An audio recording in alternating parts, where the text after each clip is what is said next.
Bienvenidos a la clase 8 de nuestro curso sobre el teorema de Gödel. En esta clase vamos a continuar con la demostración formal del teorema de incompletitud.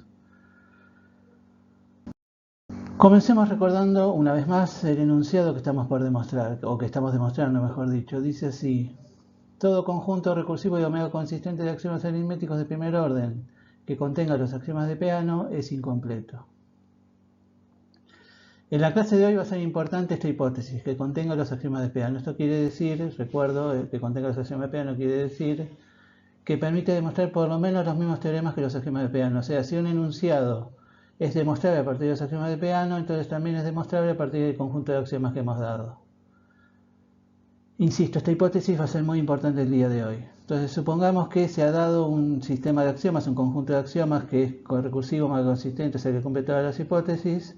Queremos demostrar, estamos demostrando que es incompleto, es decir, que existe un enunciado aritmético P, tal que ni él ni su negación son demostrables a partir de este conjunto de axiomas.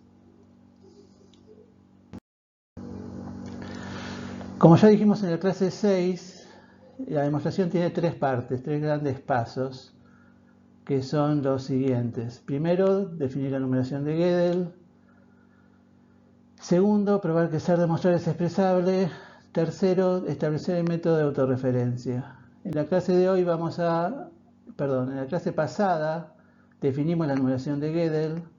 En la clase de hoy vamos a comenzar con la parte de ser demostrable es expresable. Digo comenzar porque esta demostración, como es larga, esta parte, segundo paso, como es largo, lo vamos a hacer en dos clases.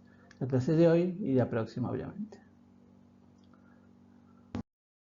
Comencemos recordando cómo se define la numeración de Gödel. La numeración de Gödel se define así. Tenemos 13 símbolos. Los 12 primeros son los símbolos que nos permiten escribir cualquier enunciado aritmético de primer orden. Y el último, el numeral, es el que nos permite escribir sucesiones de enunciados o sucesiones de expresiones en general. Una expresión es cualquier sucesión de símbolos formada por los primeros 12 símbolos y el numeral nos permite escribir a su vez sucesiones de expresiones. Como tenemos 13 símbolos, vamos a usar lo que llamamos la clase pasada la escritura en base 13 sin cero, que es una escritura en base 13 que no usa el cero, obviamente. Esa escritura tiene 13 dígitos que son los que aparecen ahí: 1, 2, 3, 4, 5, 6, 7, 8, 9, A, B, C, D, el A vale 10, B vale 11, C vale 12, D vale 13. Y lo que hacemos en primer lugar es a cada símbolo le asignamos un dígito de uno de esos 13 dígitos. Y a la concatenación de dos o más símbolos le asignamos la concatenación de los dígitos correspondientes. O sea, por ejemplo, a lo que apareció escrito ahí, que es la sucesión de expresiones, sería traducido a un lenguaje más formal, un lenguaje menos formal y más humano, sería la sucesión de expresiones x igual a 1 y igual a 2. X igual a 1 es la primera expresión, igual a 2 es la segunda. A cada símbolo, incluyendo los numerales, tiene un dígito como un número de Gödel. Entonces formamos el número que tiene todos esos dígitos, escrito en base 13 sin 0. Ese D, 9A, 5, etc. es el número de Gödel de la sucesión que está escrita arriba. A su vez tenemos ciertas expresiones en particular útiles, que son lo que llamamos numerales. Los numerales son los nombres de los números. El siguiente del 1, que es el número 2, lo escribimos con un 2 en negrita. El 2 en negrita es la abreviatura de ese 1, es el numeral 2. SS1 es el numeral 3, que es el nombre del número 3. SSS1 es el numeral 4, etc. Para distinguirlo lo ponemos en negrita. O sea, 2 en negrita no es en realidad una expresión, no es una expresión del lenguaje, no es parte del lenguaje formal, pero es la abreviatura de S1 que sí está escrito en el lenguaje formal. Hemos hablado al principio de los axiomas de Peano, recordemos ahora un poquito algunos de ellos. Tenemos estos dos axiomas. Los dos primeros axiomas que voy a mencionar ahora, esencialmente son la definición de la suma. El primer axioma que ahí está escrito nos dice cómo sumar 1. Nos dice para sumar x más 1 es el siguiente de x. Básicamente nos está diciendo cómo es que hay que sumar, cómo se hace para sumar 1. Es el siguiente de x. Y el segundo axioma nos dice, sabiendo cómo se calcula, suponiendo que sabemos cómo se calcula x más y, nos dice cómo calcular x más el siguiente de y. O sea, conociendo una suma x más y, nos dice cómo calcular la suma siguiente, digamos, x más el siguiente de y. Y el axioma dice esto. X más el siguiente de y es el siguiente de x más y. O sea, insisto, sabiendo cómo calcular x más y, ahora sabríamos cómo calcular x más el siguiente de y. Los otros dos axiomas que voy a mencionar hacen lo mismo para la multiplicación. El primer axioma de la multiplicación me dice cómo multiplicar por 1. X por 1 es X, y el siguiente axioma me dice, sabiendo cómo calcular X por Y, me dice cómo calcular X por Y siguiente de Y, que está escrito ahí, X por Y siguiente de Y es X por Y más X. O sea, sabiendo cómo calcular X por Y, ahora sé, y sabiendo sumar también, ahora sé cómo calcular X por Y siguiente de Y. Ahora, si en el primer axioma, por ejemplo, tomamos X igual a 1, obtenemos que 1 más 1 es el siguiente de 1, o sea, 1 más 1 es igual a 2. Hemos demostrado que 1 más 1 es igual a 2.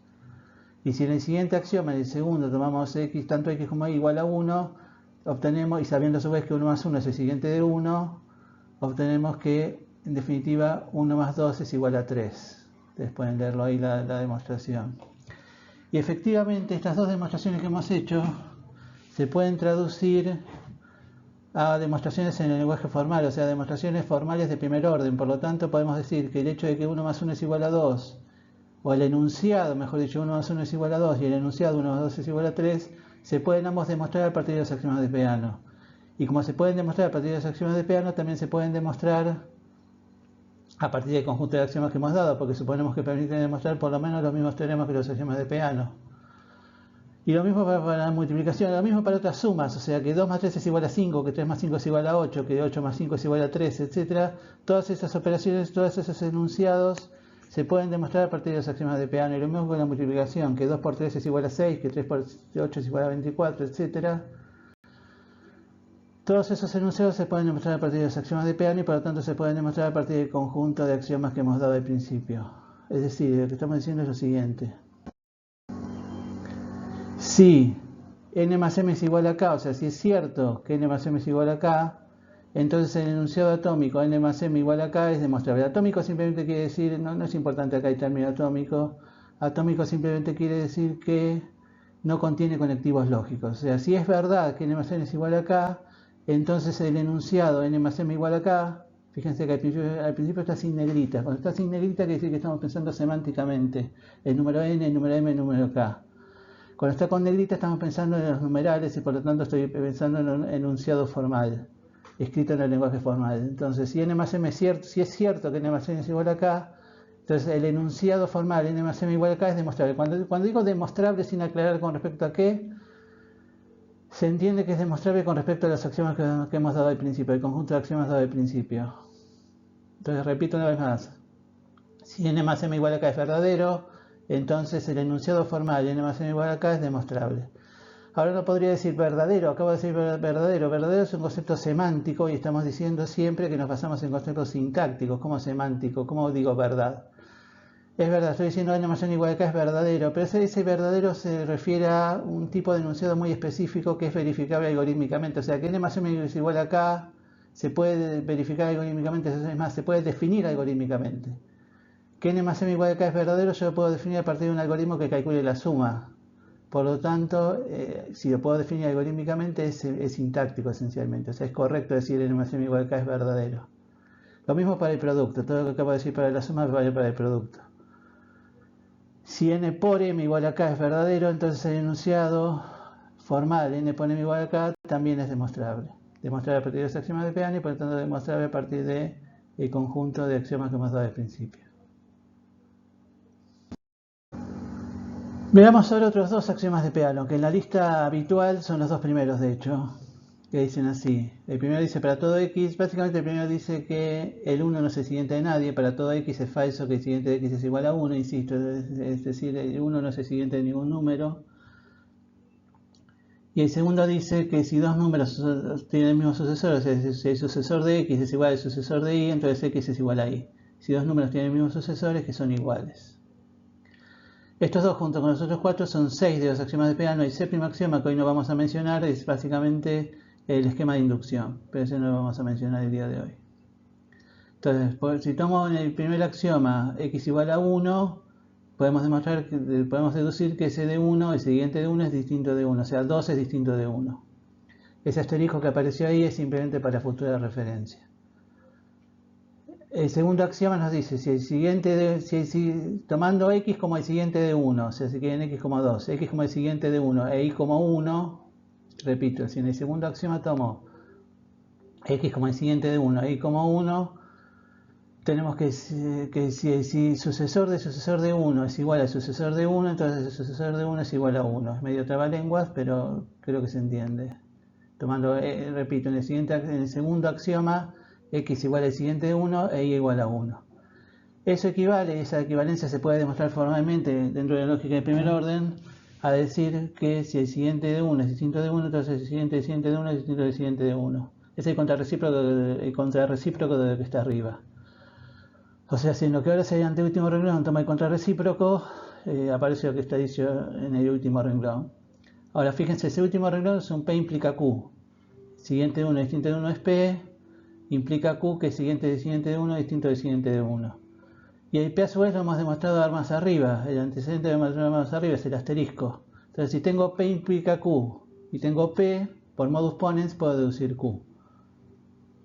O sea, hemos demostrado que el siguiente de 1 es distinto del siguiente de 1. O sea, hemos demostrado que 2 es distinto de 1. Por lo tanto, 2 es distinto de 1 es demostrable a partir de los axiomas de Peano y demostrable a partir del conjunto de axiomas que hemos dado. O sea, se puede demostrar que 2 es distinto de 1 y lo mismo en general.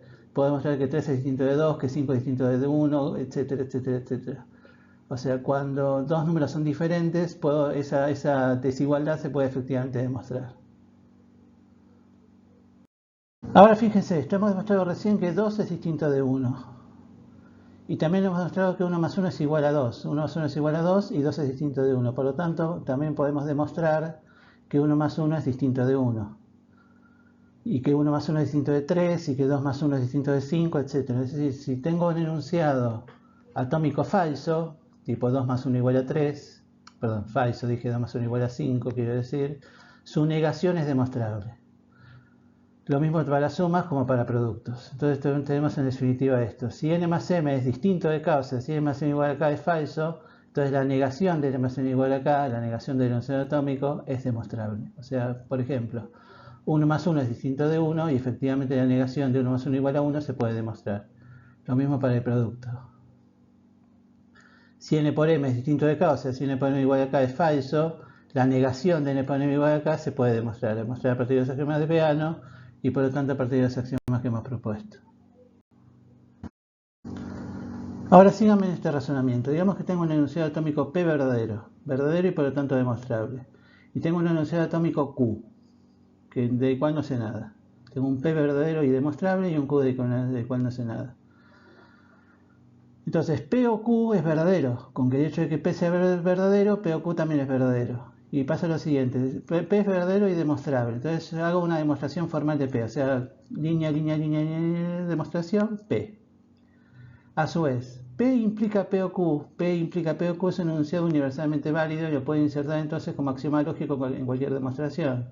P implica P o Q lo puedo usar como axioma lógico. Entonces, tengo la demostración de P, tengo P implica P o Q, modus ponens, tengo P y tengo P implica P o Q. Modus ponens, deduzco P o Q, o sea, demostré P o Q. O sea, si P es demostrable, si P es verdadero y demostrable, P o Q, que es verdadero también, entonces también es demostrable.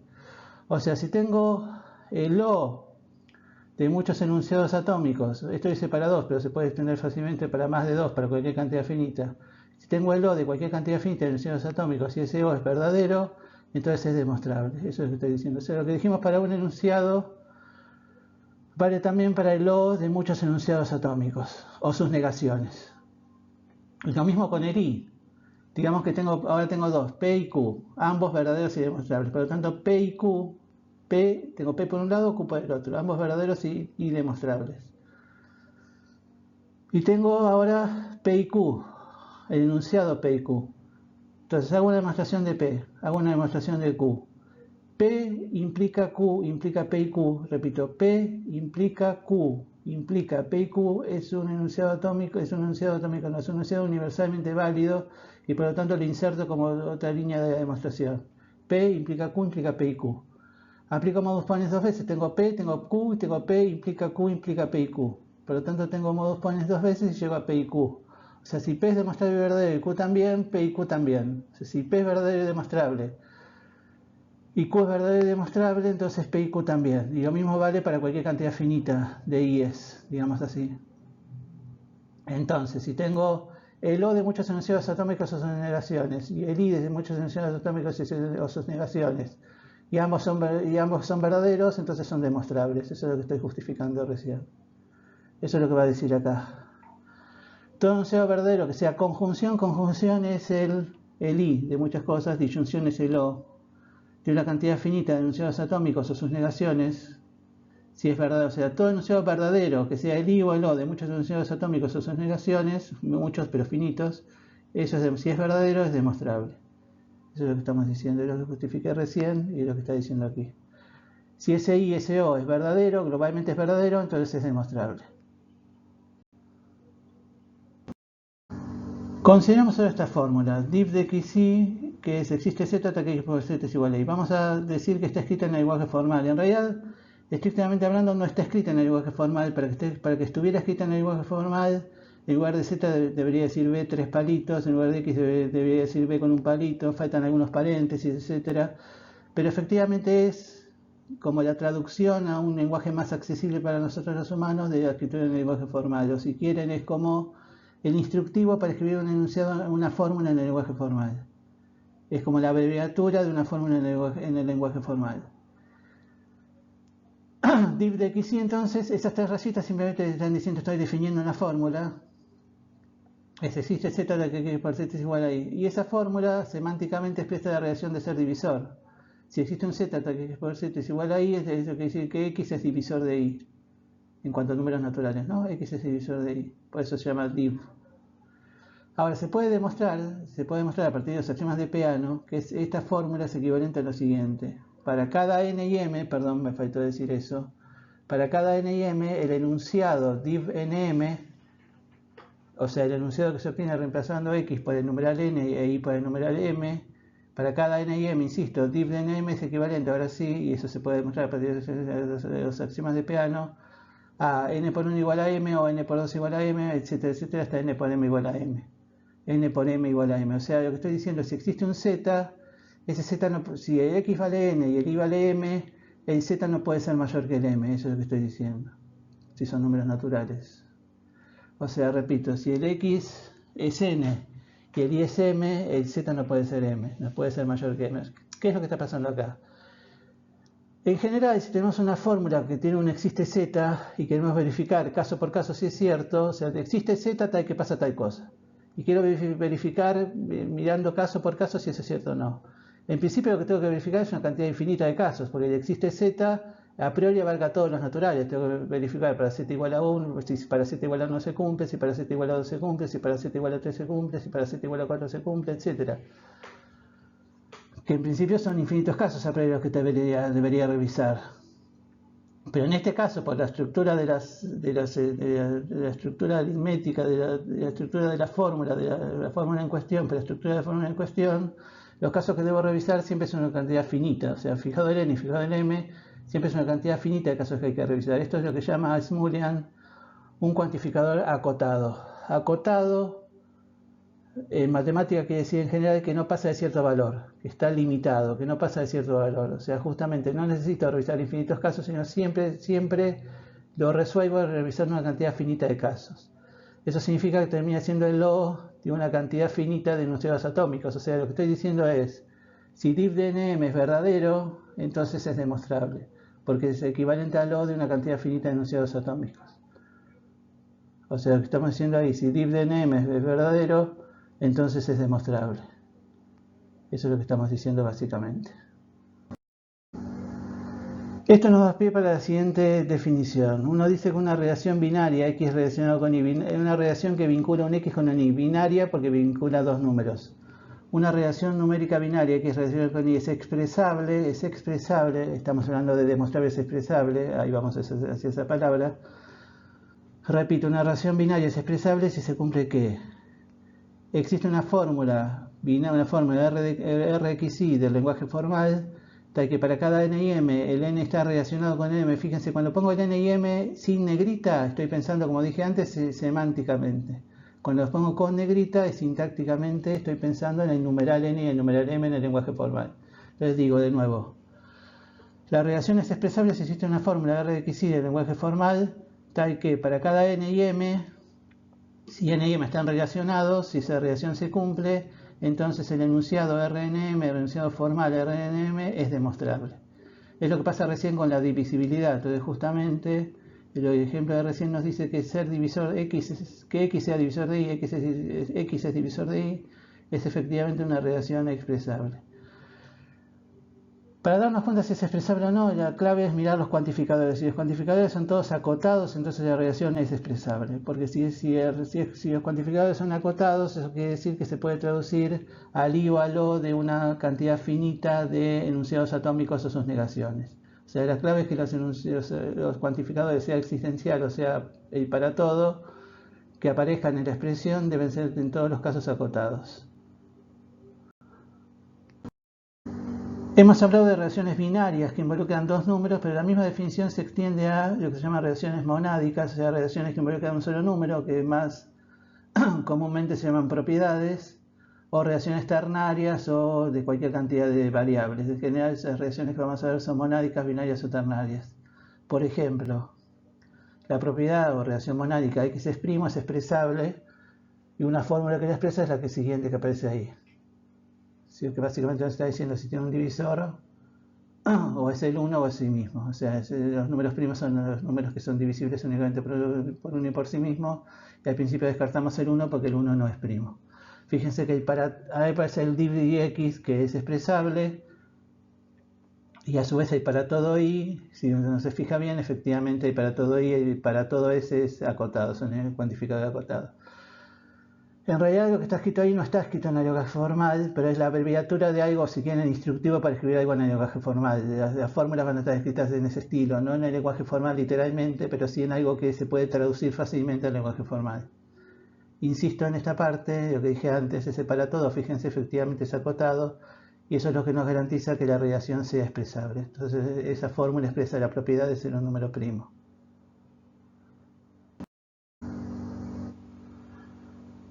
Volvamos ahora a la base 13 sin cero y a la concatenación en la base 13 sin cero. Concatenar dos números es escribir uno a continuación del otro. O sea, el número A concatenado con el número 12, acá estamos pensando en base 13 sin cero, tanto uno como el otro, da como resultado a 12. Entonces lo que queremos demostrar es que la concatenación es expresable. O sea, la operación de concatenación es expresable en el lenguaje formal. Eso es lo que tenemos que demostrar.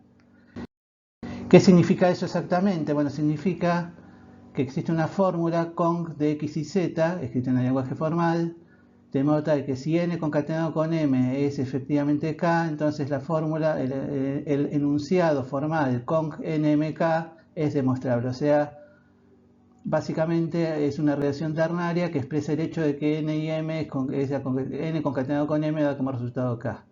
Pero en lugar de escribir conc nmk o x y z, vamos a escribir más humanamente z igual a x concatenado con y. O sea, vamos a incorporar al asterisco de la concatenación como parte de nuestra abreviatura del lenguaje formal. Entonces, lo que vamos a demostrar a continuación es que esa fórmula conc efectivamente existe. La concatenación en base 13 sin cero es expresable en el lenguaje formal. Es expresable.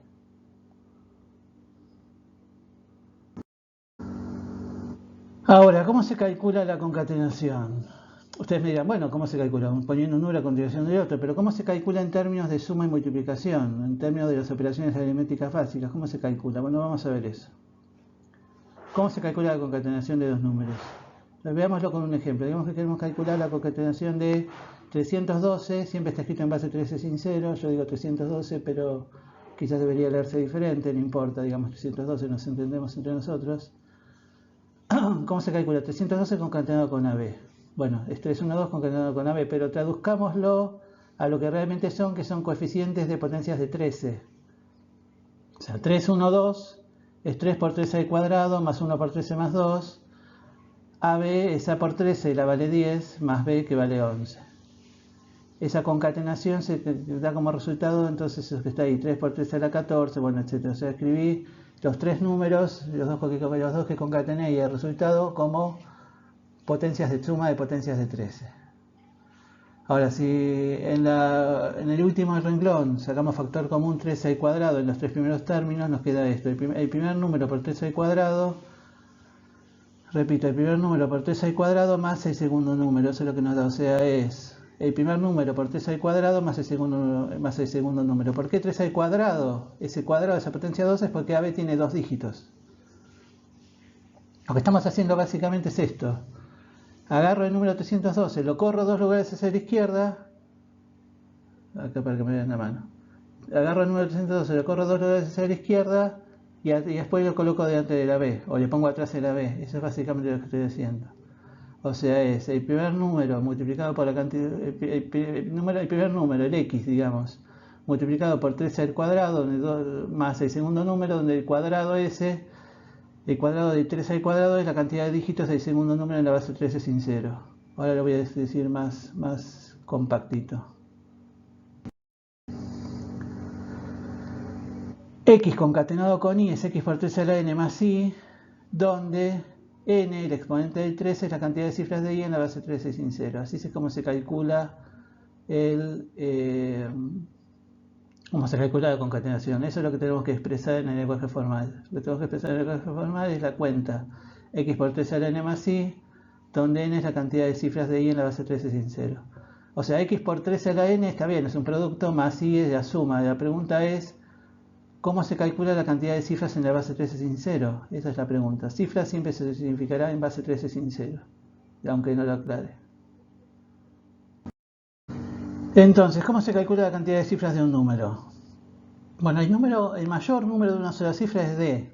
El mayor número de una sola cifra es D, que es 13, que por razones de coherencia con lo que viene después vamos a escribir como 13 al cuadrado menos 13 sobre 12. Una escritura rara, pero que va a ser coherente con lo que viene después. Si ustedes hacen el cálculo, fácilmente se ve que 13 al cuadrado menos 13 sobre 12 es 13, efectivamente. Ese es entonces el mayor número de una sola cifra. El mayor número de dos cifras es 13 al cuadrado más 13 de D, que es 13 al cubo menos 13 sobre 12. El mayor número de tres cifras es D de D, que es 13 a la cuarta menos 13 sobre 12, y así sucesivamente. Entonces un número tiene dos cifras, síganme en esto. Un número tiene dos cifras si solo si es mayor que D y menor o igual que DD. Un número tiene dos cifras si solo si es mayor que D, menor o igual que DD. O sea, si solo si es mayor que 13 al cuadrado menos 13 sobre 12 y menor o igual que 13 al cubo menos 13 sobre 12. El número tiene dos cifras si solo si es mayor que 13 al cuadrado menos 13 sobre 12 y menor o igual que 13 al cubo menos 13 sobre 12. O sea, en general decimos esto. El número I, tiene n cifras. Ese n es el que aparece en la fórmula de concatenación que escribimos recién hace un momento. Si solo si el I es mayor que 13n menos 13 sobre 12 y menor o igual que 13n más 1 menos 13 sobre 12. Lo vuelvo a escribir ahora para tenerlo a mano. El I tiene n cifras si solo si es mayor que 13n menos 13 sobre 12 y menor o igual que 13n más 1 menos 13 sobre 12. Si multiplicamos en todos los miembros por 12 y sumamos 13, nos queda que I tiene n cifras y solo si 13 a la n es menor que 12 por I más 13 y menor o igual que 13 a la n más 1. Fíjense que ese 13 a la n que aparece ahí es por el que multiplicábamos en la fórmula de la concatenación. O sea, hacíamos x por 13 a la n más I. X por 13 a la n más I, donde 13 a la n es ese 13 a la n que aparece ahí. ¿Y qué es ese 13 a la n? Es la mayor potencia de 13, 13 a la n es la mayor potencia de 13, que es menor que 12 por I más 13. 13 a la n es una potencia de 13, sí. ¿Es menor que 12 a la I más 3, 12 por I más 13? Sí. Y esa es mayor potencia que cumple eso, porque la siguiente ya se pasa de 12 por I más 13, es mayor o igual. 13 a la n es menor que 12 por I más 13, y la siguiente potencia ya es mayor o igual. O sea, 13 a la n es la mayor potencia de 13 que es menor que 12 por I más 13. La siguiente potencia ya se pasa. Y ese 13 a la n, insisto, es el que aparecía en la fórmula de la concatenación. Entonces podemos decir lo siguiente. X por I, X concatenado con I, perdón. X concatenado con I es X por P más I, donde P es la mayor potencia de 13 que es menor que 12 por I más 13. Entonces, ahora, X por P, el producto y la suma son expresables, claramente, tenemos símbolos específicos para eso. Lo que tiene que ser expresable es ser potencia de 13, X es potencia de 13, X, Y, Z, no importa la letra, ser potencia de 13 tiene que ser expresable, y tiene que ser expresable la relación de menor, X menor que Y. O sea, lo que necesitamos para expresar eso es ser potencia de 13 y ser menor que. Eso es lo que tenemos que ver que se puede expresar a continuación.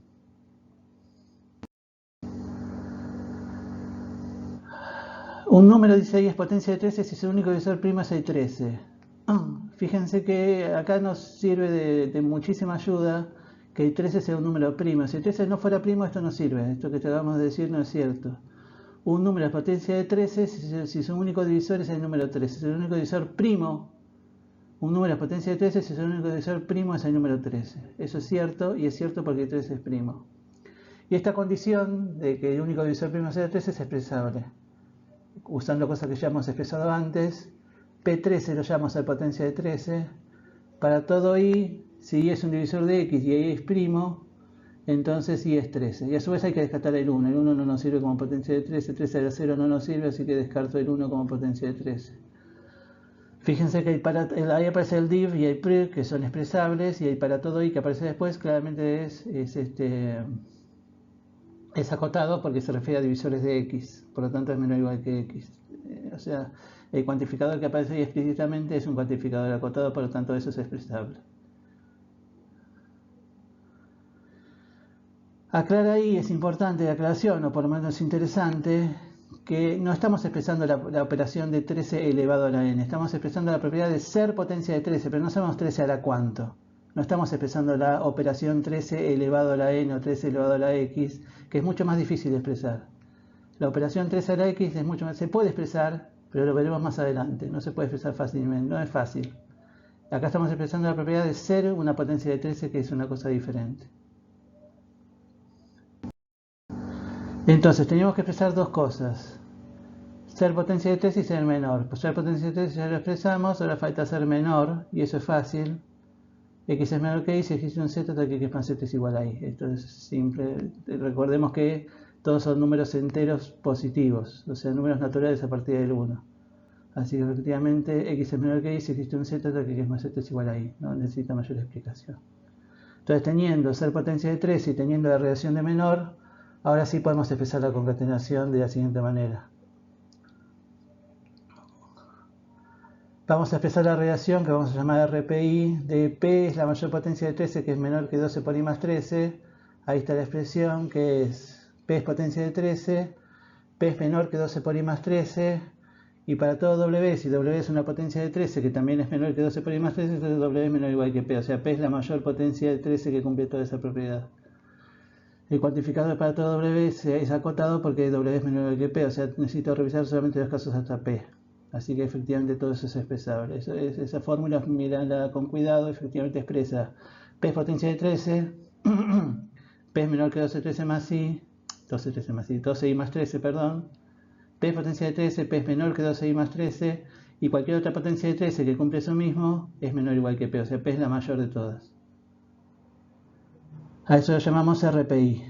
Por lo tanto, Z es X concatenado con I si Z es X por P más I, donde P cumple lo que está dicho más arriba, que es lo que habíamos dicho antes como definición de la concatenación en términos de suma y multiplicación. La concatenación a su vez nos permite expresar otras relaciones numéricas asociadas a la base 13 sin 0. La primera es la relación B. La B significa begin en inglés, begin o comienzo, o también se puede traducir como prefijo. X es un begin de I si aparece el principio de I en la escritura de la base 13 sin 0. Voy a poner primero el ejemplo. Por ejemplo, 1, 2, 3 es un begin de 1, 2, 3, 4, 8. Fíjense que 1, 2, 3 concatenado con 4, 8 da 1, 2, 3, 4, 8. Entonces, X es el begin de I si existe un Z, tal que X concatenado con Z es I. O sea, X agregando algunas cosas me da I como resultado. O sea, X está al principio de I. Es un prefijo, es un begin. Similarmente tenemos la relación end o sufijo. En X es un end o sufijo de I si aparece al final, es parecido a lo de recién. Por ejemplo, el 8 es un sufijo de 1, 2, 3, 7, 8. Entonces X es un end de I si tengo Z concatenado con X me da I. O sea, hay todo un principio, después está X y eso da I en total. Por lo tanto, el X está al final del I. Otra relación del estilo es parte. X es parte de Y si aparece en la escritura. Puede aparecer al principio, puede aparecer al final o puede aparecer dentro de Y. Entonces, X es parte de Y si es un begin, es un end, o está metido con una parte de principio y otra parte de final. Existe un Z y un W, tal que Z concatenado con Y, concatenado con W da Y. O sea, el Y tiene una parte de principio, después X y después otra parte. Por ejemplo, 9,8 es una parte de A9,8,7,7. En este caso el Z es A y el W es 7,7. Lo paso así rápido porque son cosas bastante fáciles. Otra relación expresable o propiedad expresable es hacer un dígito, es hacer un número de un solo dígito en la escritura de la base 13 sin cero, que es simplemente decir es menor o igual que 13. O sea, los números de un dígito son los que son menores o iguales que 13, no es más que eso. Y ahora, ¿para qué nos sirve todo esto? Ahora empieza la cosa de verdad, digamos. En realidad todo esto de la concatenación y demás es todo un paso previo necesario, pero previo para lo que realmente nos interesa, que es poder hablar de los números de Gödel. Lo que queremos hacer es, dijimos que queremos demostrar que ser demostrable es expresable. Queremos probar que ser demostrable es expresable. ¿Qué significa esto? Significa que la propiedad de X es el número de Gödel de un enunciado demostrable. X, la propiedad, repito, X es el número de Gödel de un enunciado demostrable. Esa propiedad tiene que ser expresable, de eso estamos hablando. X es el número de Gödel de un enunciado demostrable, es expresable. Entonces vamos a empezar a demostrar propiedades de los números de Gödel. Entonces vamos a empezar acá con esta primera. X es el número de Gödel de una expresión. Eso es demostrable, eso es expresable, no demostrable. Vamos a probar que X es el número de Gödel de una expresión, es expresable. Expresión, recordemos, simplemente quería decir cualquier sucesión de símbolos que no incluyera el numeral. Entonces, que el número de Gödel de una sucesión de símbolos que no incluye el numeral es una sucesión de dígitos que no incluye el D. El numeral, su número de Gödel es el D. O sea, simplemente para hacer el número de Gödel de una expresión, el D no tiene que aparecer, el dígito D no tiene que aparecer.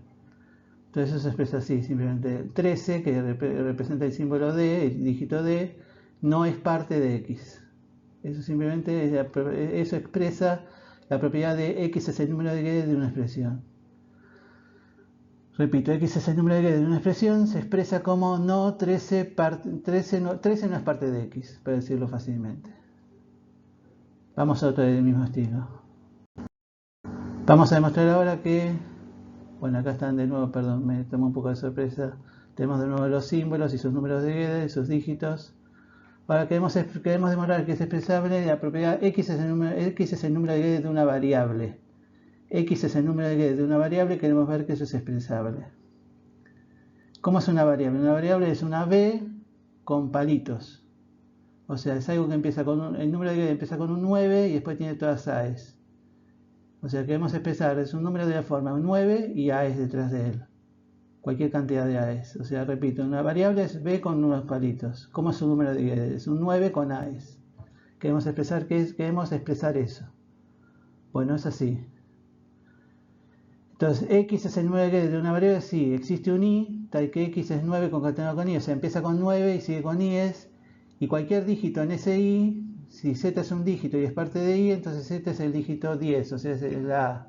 O sea, estamos diciendo, el número de Gödel en cuestión empieza con 9 concatenado con cosas, empieza con 9 y una sucesión de una serie de dígitos detrás, y todos esos dígitos son A's. Es un 9 con A's, justamente. Ahora fíjense, ahí está bien a la vista cómo está la forma de una variable. Es un 9 con A's detrás. Entonces hemos expresado así la propiedad de X es el número de Gödel de una variable. En la próxima clase vamos a continuar con este tipo de trabajo y vamos a la intención es llegar a demostrar que X es el número de Gödel de un enunciado, X es el número de Gödel de un enunciado, eso es expresable. Para eso vamos a tener que ir avanzando en la complejidad de las expresiones. Primero vamos a demostrar que, bueno, ya hemos demostrado que el número de Gödel de una variable es expresable, después vamos a demostrarlo para términos, fórmulas atómicas, fórmulas y enunciados. Y después enunciados demostrables. En realidad lo que vamos a hacer, todo este pasaje nos va a permitir, todo este pasaje que está ahí descrito abajo, nos va a permitir formular un principio general que fácilmente, una vez que hemos llegado a ese punto, nos va a permitir deducir que ser el número del enunciado demostrable también es expresable, que es a lo que estamos apuntando.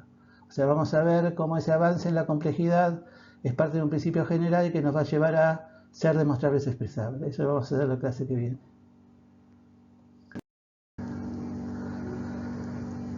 Espero que la clase de hoy les haya resultado interesante. Les dejo aquí la dirección del Instagram de nuestro canal, que ha sido estrenado hace muy poco. Si quieren visitar el Instagram, serán muy bienvenidos a hacerlo. Insisto, espero que la clase les haya resultado interesante. Nos veremos en próximas clases. Hasta la próxima.